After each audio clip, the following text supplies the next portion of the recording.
ఎడారిలో సెలయేర్లు నవంబర్ 17వ తేదీ. అన్యాయస్తుడైన ఆ న్యాయాధిపతి చెప్పిన మాట వినుడి.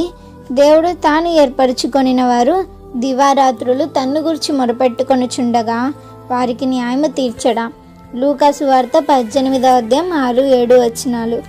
దేవుడు ఏర్పరిచిన సమయం నీ ఇష్టానుసారంగా ఉండదు.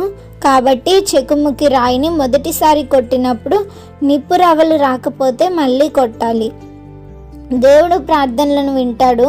అయితే మనం ఊహించుకున్న సమయంలో ఆయన నుండి జవాబు రాకపోవచ్చు. వెదికే మన హృదయాలకు ఆయన తన్ను తాను కనబరుచుకుంటాడు. అయితే మనం ఎదురు చూసిన సమయంలో అనుకున్న ప్రదేశంలో కాకపోవచ్చు. అందుకే పట్టు వదలక ప్రార్థనలో గోజాడాలి. వెనుకటికి చెకుముకి రాతితో నిప్పు రప్పించడం, ఆ తర్వాత గంధకంతో చేసిన అగ్గిపుల్లతో నిప్పు పుట్టించడం చాలా కష్టమయ్యేది. పదే పదే గీసి చేతులు నొప్పి పుట్టేవి. చివరికి నిప్పు రాజుకున్నప్పుడు అమ్మయ్యా అనిపించేది. పరలోకానికి సంబంధించిన ఈవుల విషయంలో కూడా మనం ఇంత పట్టుదలగా ఉండవద్దా? చెకుముకి రాతితో నిప్పు పుట్టించడం కంటే ప్రార్థన విజయాలను సాధించడమే తేలిక. ఎందుకంటే దేవుని వాగ్దానాలు ఆ మేరకు ముందే ఉన్నాయి. నిరాశ చెందవద్దు.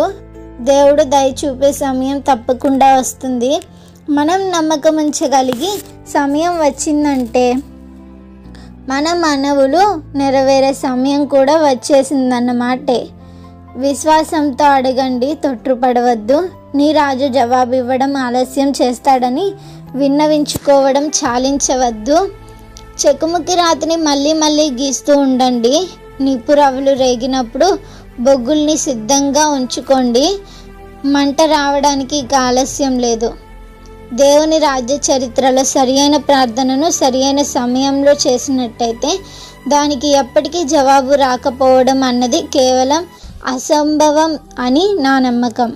Praise the lord.